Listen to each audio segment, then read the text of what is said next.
CP साहेबांना माहित नव्हते. खरं तर आश्चर्य आहे की सीपी साहेबांना या बाबतीतली माहिती नव्हती. त्याच्याचबरोबर पिंपरी चिंचवडला जी घटना घडलेली आहे ज्याच्यामध्ये 13 लोक मृत्युमुखी पडलेले आहेत, त्यात त्यांचं असं मत आहे की आता हे सिद्ध झालेलं आहे की दारू पिऊन ते सगळे 13 लोक त्या भागातले मृत्युमुखी पडलेले आहेत. दिवसा डवाळ्या रस्त्यावर तिथं कोयत्याचा वापर करून लोकांना मारलं गेलं हे आपण तिथं बघितलेलं आहे. ड्रग्ज मोठ्या प्रमाणात वाढलेले आहेत आणि त्याच्याचबरोबर रात्री टपऱ्या बंद केल्यात. ठीक आहे, त्याच्यावर तुम्ही ड्रग्जच्या अनुषंगाने कारवाई करता तर ठीक आहे. छोटे रेस्टॉरंट तुम्ही 10ला बंद करायला लावतात आणि मोठे 5 स्टार 10 नंतर चालू ठेवतात. मग फक्त श्रीमंतासाठीच पोलीस डिपार्टमेंट चालू होतंय का? काय नेमके पोलीस आयुक्तांनी तुम्हाला माहिती दिली? एक तर पोलीस आयुक्तांना आम्हाला भेटायचं होतं. मी खरं तर पिंपरी चिंचवडला जाणार होतो आम्ही सगळे, पण आम्हाला कळालं की हडपसरमध्ये सीपी साहेब स्वतः आलेले आहेत. त्यामुळे हडपसरच्या पोलीस स्टेशनला येऊन त्यांच्याशी आता आम्ही सगळ्यांनी मिळून संवाद साधला. काही गोष्टी आम्ही समजून घेतल्या. आता आम्हाला ज्या काही समजलेल्या गोष्टी होत्या की एकतर दोन्हीकडे ज्या घटना घडल्या पिंपरी चिंचवड आणि हडपसर, इथं दोन्हीकडे घडलेल्या घटना ह्याला जे दारू आली आहे ती एकाच ठिकाणावरनं आली असं आमचं मत होतं. नाही तर आम्हाला कळलेली गोष्ट होती. आणि सीपी साहेबांशी बोलल्यानंतर त्यांनी सुद्धा हे मान्य केलं की इकडं उरळी कांचनच्या भागामध्ये कोणतरी एक दारू बनवणारा व्यक्ती होता, त्यानेच दोन्हीकडे दारू पाठवली होती. म्हणजे काही प्रमाणात माहिती आता पोलिसांपर्यंत पोहोचलेली आहे. दुसरा विषय आम्ही जो बोललो होतो, जो आम्हाला कळाला होता की त्यातला एक जो गुन्हेगार आहे तो स्वतःहून पोलिसांच्या ताब्यात गेला होता, नाही तर स्वतःहून तो हजर झाला होता. पण कदाचित हे सीपी साहेबांना माहीत नव्हते. खरं तर आश्चर्य आहे की सीपी साहेबांना या बाबतीतली माहिती नव्हती. त्याच्याचबरोबर पिंपरी चिंचवडला जी घटना घडलेली आहे ज्याच्यामध्ये 13 लोक मृत्युमुखी पडलेले आहेत, त्यात त्यांचं असं मत आहे की आता हे सिद्ध झालेलं आहे की दारू पिऊन ते सगळे 13 लोक त्या भागातले मृत्युमुखी पडलेले आहेत. मग आमचा प्रश्न होता ते बाकीचे 5 जे हडपसर भागातले आहेत त्यांच्याबद्दल काय, तर त्यांनी म्हणलं अजून स्पष्टपणे आम्हाला कळालेलं नाही. पण आम्ही त्याच्यात बोललो की पांढरेवाडी नावाचा जो काय भाग आहे पांढरेमाळा, तिथं या लोकांनी दारू पिली आणि तिथले 3 लोक मेलेले आहेत. मग सिद्ध होतं हे कुठेतरी दारू पिऊनच मेलेले आहेत. कारण का मी स्वतः ससूनला गेलो होतो, तिथल्या अधिकाऱ्यांनी सांगितले आम्हाला कुठेतरी सांगण्यात आलेलं आहे की याबद्दलची माहिती कोणाला देऊ नका, म्हणजे कॉन्फिडेन्शियल ठेवा. म्हणजे गरीबाचा विषय हा कॉन्फिडेन्शियल का ठेवला गेला मला माहित नाही.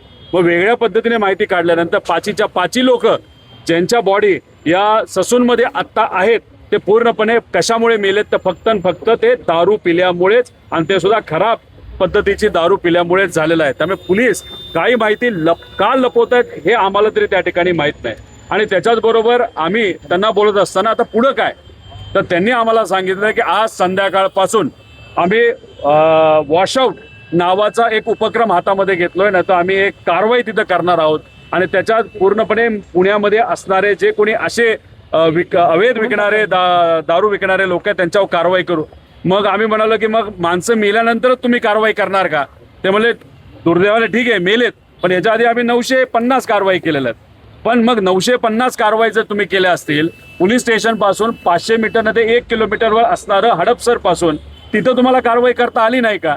कुठेतरी एक काम चुकारपणा पोलीस प्रशासनाकडनं होत आहे. मी स्वतः माझ्या सोशल मीडियावर 2 व्हिडिओ आता टाकलेले आहेत ज्याच्यात पोलीस हप्ता वसुली कशा करतात हे त्याच्यावर तिथं सिद्ध होतं. त्यामुळे कुठेतरी हप्ता हा पोलिसांकडनं या अवैध धंदे करणाऱ्या लोकांकडनं घेतला जात होता. आणि त्याच्यातच हे जे 15 लोक 18 लोक आता मृत्युमुखी पडलेत ते पूर्णपणे त्याला जबाबदार हे अवैध दारू विकणारे आहेतच, पण पोलीस प्रशासन सुद्धा आहे. आणि खास करून पुण्याचे जे सीपी आहेत त्यांना याच्या विषयामध्ये जबाबदार धरलं पाहिजे. त्यामुळे हे पोलीस सीपी आल्यानंतर अवैध दारूचे धंदे मोठ्या प्रमाणात वाढलेले आपण सगळ्यांनी बघितलेत. दिवसा डवाळ्या रस्त्यावर तिथं कोयत्याचा वापर करून लोकांना मारलं गेलं हे आपण तिथं बघितलेलं आहे. ड्रग्ज मोठ्या प्रमाणात वाढलेले आहेत आणि त्याच्याचबरोबर रात्री टपऱ्या बंद केल्यात. ठीक आहे, त्याच्यावर तुम्ही ड्रग्जच्या अनुषंगाने कारवाई करता तर ठीक आहे. छोटे रेस्टॉरंट तुम्ही 10ला बंद करायला लावतात आणि मोठे 5 स्टार 10 नंतर चालू ठेवतात. मग फक्त श्रीमंतासाठीच पोलीस डिपार्टमेंट चालू होतंय का, राहतंय का, असा प्रश्न तिथं निर्माण होतो.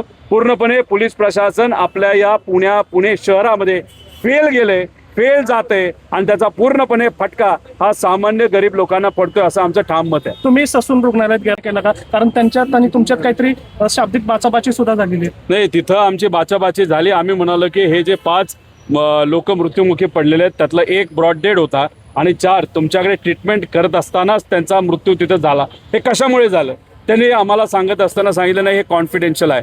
मग आम्ही म्हणलं काय, ते म्हणले नाही प्रायमरी रिपोर्ट असा आहे तसा आहे.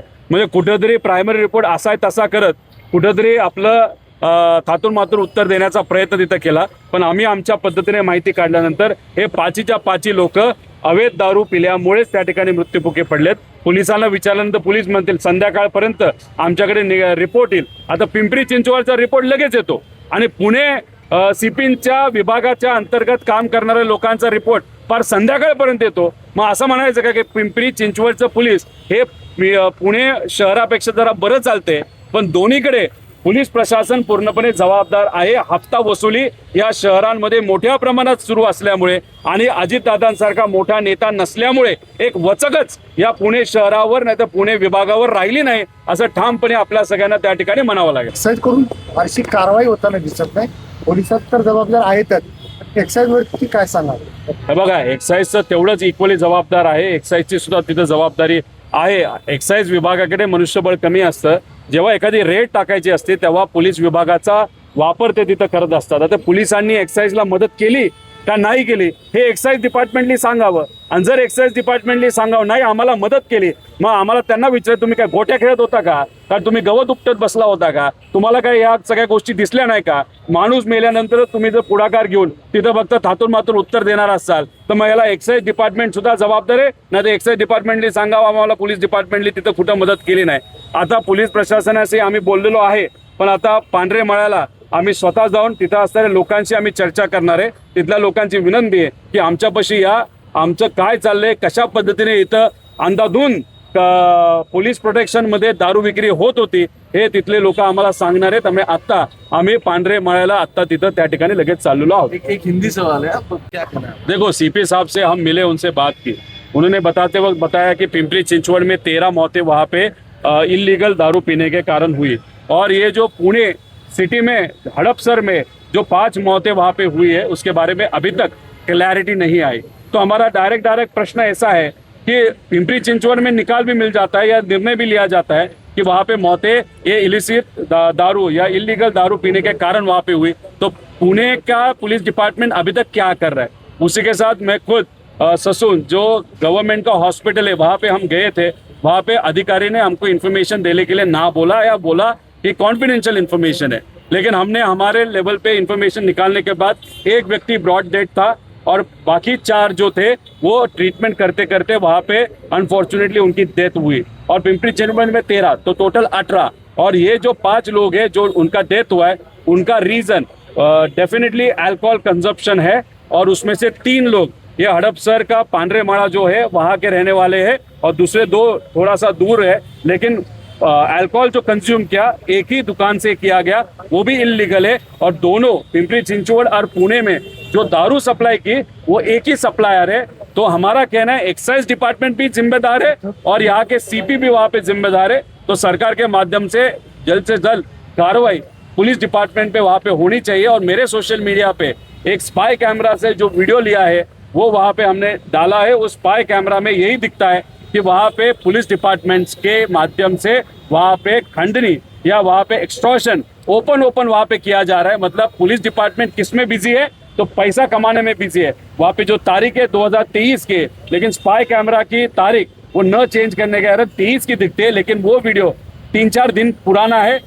सीपी साहब को भी बोला है आप अपने माध्यम से देखो वो पुलिस कौन है, उसके ऊपर आप क्या कार्रवाई करना चाहते हो. एक्साइज डिपार्टमेंट सुनेत्रा पवार के पास है अभी. क्या आपको वाकई लग रहा है कि अजित पवार ना होने के कारण इस तरीके? देखो, अजित दादा का स्टाइल जो था इमीडिएटली एक्शन लेने का वहाँ पे था. न भाजपा में कोई नेता है जो दादा का लेवल वहाँ पे दादा के लेवल का काम कर सकता है, न अजित दादा के पक्ष में न एकनाथ शिंदे साहब के पक्ष में. आज अनफॉर्चुनेटली दादा न होने के कारण जो परिस्थिति पुलिस डिपार्टमेंट की है या अलग गवर्नमेंट विभाग के बहुत प्रॉब्लमेटिक वहाँ पे हुई है. तो यहाँ पे कोई किसी भी प्रशासन के अधिकारी पे ऊपर किसी का भी कंट्रोल वहाँ पे नहीं है. इसलिए पुणे शहर में ड्रग्स बढ़ते जा रहे हैं. उसी के साथ कोयता गैंग जो है जो जहाँ पे एक्स लेके लोगों का वहाँ पे मर्डर किया जा रहा है वो या उनके ऊपर वहाँ पे घाला डाला जा रहा है. ये सब उसके प्रमाण बहुत ज़्यादा इस पुणे सिटी में बढ़ते जा रहे हैं ऐसा हमारा सबका कहना है.